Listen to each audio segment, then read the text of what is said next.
Clare Balding.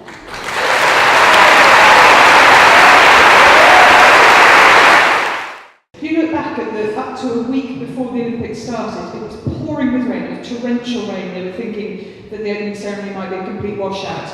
The M4 was closed because they'd suddenly found these big cracks in it and it was going to have to be repaired, and that was going to take about a year.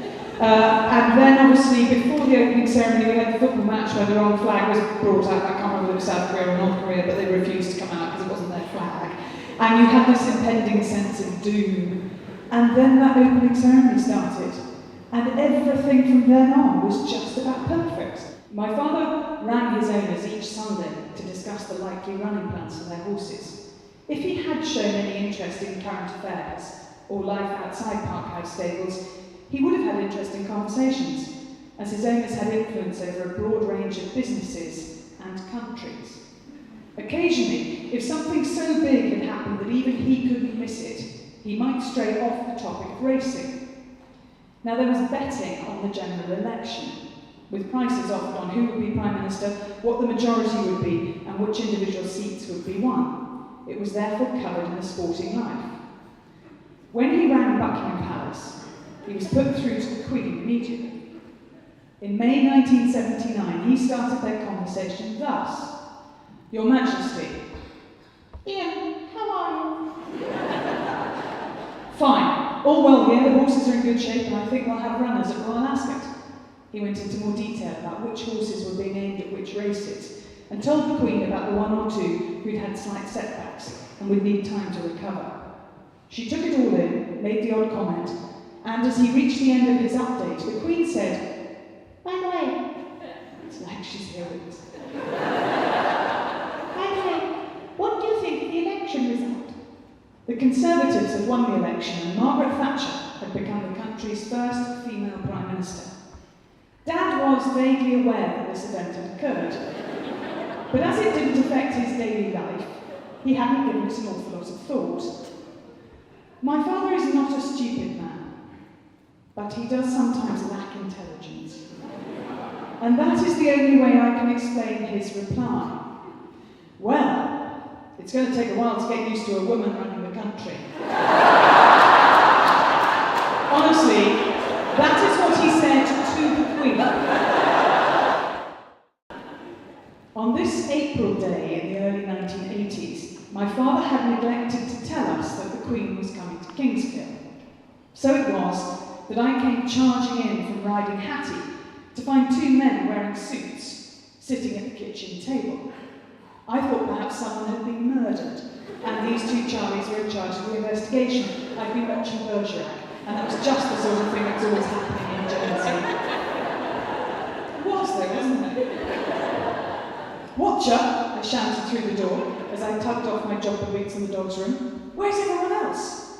"Next door in the dining room," said the one who looked like the chief inspector. Skidding along the cork floor in my socks into the kitchen, I saw Mrs. Jessup carefully placing bacon and sausages onto one of the smart china serving dishes. "Oh great, cooked breakfast," I said excitedly.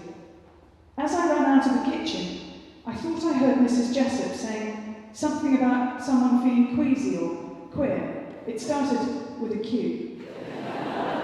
I flung open the dining room door and in my haste fell into the room.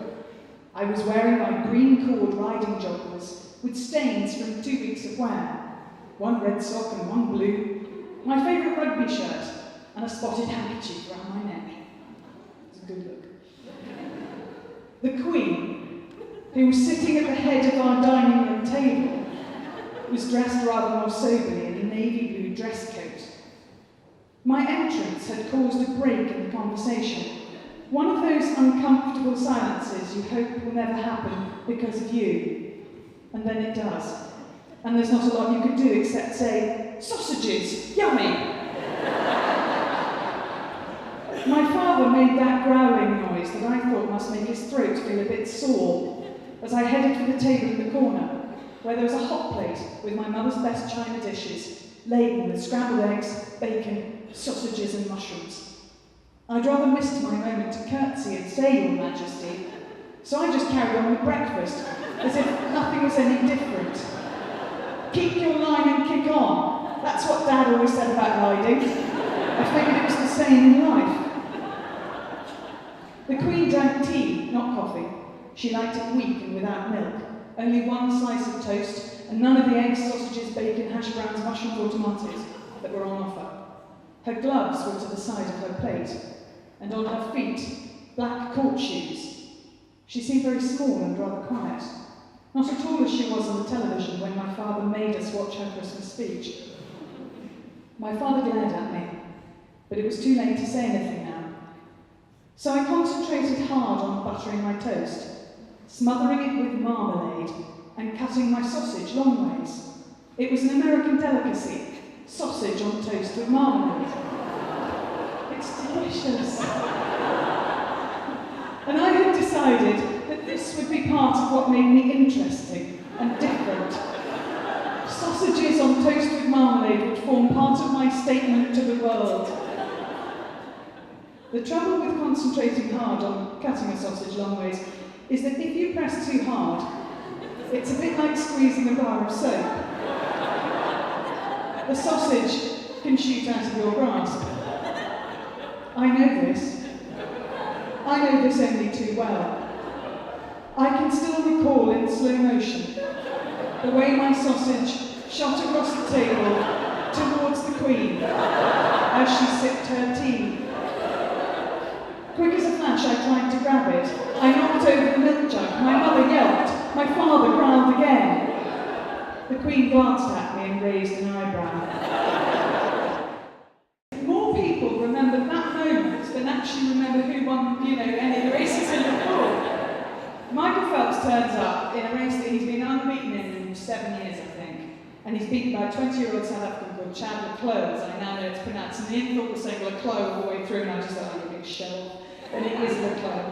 But anyway, so Chad wins it, and there's his dad going absolutely berserk. So I said to Mark Foster, go get him, go get him, go get him.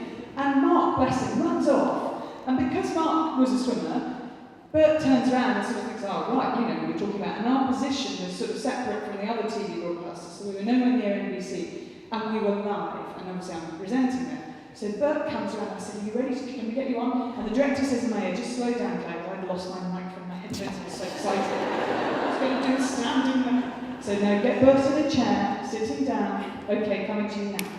And I just go, with me now, as Chad's down. Bert, what do you think about that? Unbelievable! Unbelievable! Look at my twin, he's so beautiful! Look at my twin! Oh, look at me, I'm so fat! Look at me, he's and he was just fabulous! And I sort of realised then, or after, I think I realise now in retrospect, people don't really remember what you say. They don't remember what you look like or what you're wearing. They remember how you make them feel. And you'll go away tonight feeling good or bad. You probably won't remember an awful lot of what I've actually said. But they remember how you made them feel, and that moment, and you smile now just thinking about it, that moment made you feel fantastic, because in that moment, all of Chad's endeavour is summed up in the reaction of his father, and he spoke for parents of every Olympian, parents the world over, that when your child does that, and he was so emotive and he was so hot, literally, but he was hot with emotion, and I just thought it was glorious to have him. And then I bumped into him in Westfield the following night, and he goes, oh, come here, Claire. We've gone viral. We are famous around the world. We